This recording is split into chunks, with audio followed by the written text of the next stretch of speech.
Welcome to Astro Rahu channel. In this episode, I'm going to discuss what Rahu is. Before this, we have done an episode on Ketu, and in that actually I have explained what Rahu and Ketu are theoretically, but in brief, I'm repeating that. See, there is suppose this is the sun, this is the earth. The earth revolves around the sun, and the plane on which both of these bodies are, it is called the ecliptic plane. Now, suppose this is the earth, this is the moon. The moon also revolves round the earth. The plane on which the earth and moon are, it is called the lunar plane. Now the ecliptic plane and the lunar plane are not on the same level. The lunar plane is 5 degree skewed. Now whenever two planes are not on the same level, both the planes will intersect on 2 points.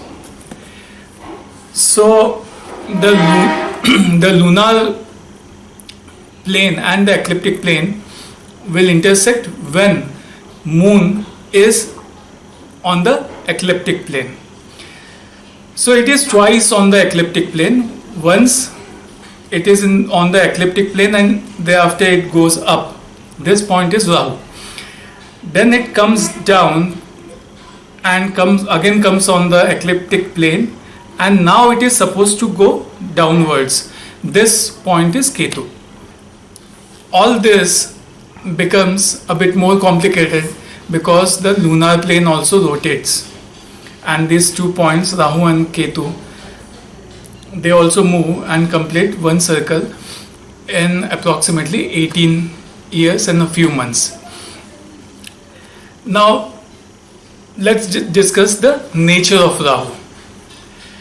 Rahu and Ketu, as we know, they are part of an asura whose neck is cut off, Rahu being the head and Ketu being the headless body. Now Rahu being only the head, it doesn't have the stomach, so it represents obsession. No matter how much it consumes, it will never be satisfied.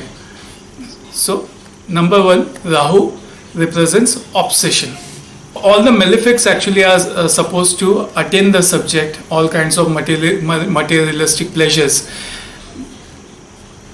I personally believe, my observation is that Rahu and Mercury are similar energies. Both want to earn money, and Mercury will also sometimes work around principles a bit and get you that buck, but Rahu will go 1 step or 2 step or 3 step forward. It will break all the rules. No matter what happens, it will get you all the materialistic pleasures by breaking all the rules. And it is obsessive because it doesn't have that stomach, so it represents dissatisfaction. So wherever Rahu is in the chart, there the subject will not be satisfied no matter how much he attains.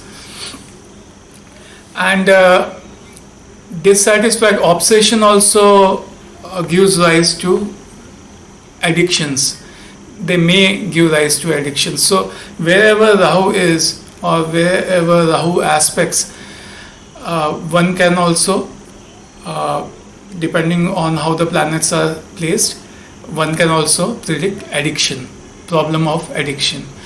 And Rahu also represents exotic things, because Rahu is something which is very weird or very special both ways.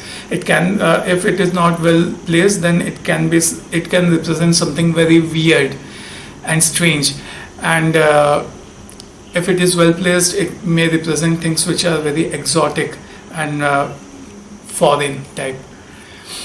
And because Rahu represents breaking of the rules, so many a times Rahu represents hidden things, because rules of society are not broken while being in the open. They are always broken by going hiding somewhere, and the rules of society are broken in hiding. So it represents hidden things. It represents hidden relationships as well. If particular conjunctions are there and there is Rahu, it will represent hidden relationships as well. If the 10th Lord is conjunct Rahu, I've seen many a times people die in certain strange circumstances, and society is never able to find out the reason of death. This is my research which I am actually sharing with you. And if Rahu is conjunct the ascendant Lord, then there is a bit of, because Rahu represents smoke, the subject is unable to understand what is right or wrong, and there is a bit of problem in the principles of the person. And many a times, especially I have seen, if ascendant Rahu is conjunct with the ascendant Lord, these guys don't have a very clear-cut opinion, because they lack in clear principle view of or they lack in a proper stand on the principles and virtues. And many a times when situations in life arise and they are supposed to give an opinion on a certain thing, then they are confused. What is right, what is wrong, and they are unable to take a very solid stand. A person with a proper strong Jupiter and a very good set of rules and principles, he knows what is right, what is wrong, and he is very clear in mind about that. But if there is Rahu in the ascendant, or the ascendant Lord is conjunct with Rahu, then there is problem to take a firm stand on things. So if you like the episode, then don't forget to press the like button. And in the next episode, we'll be doing on Saturn. So until then, bye.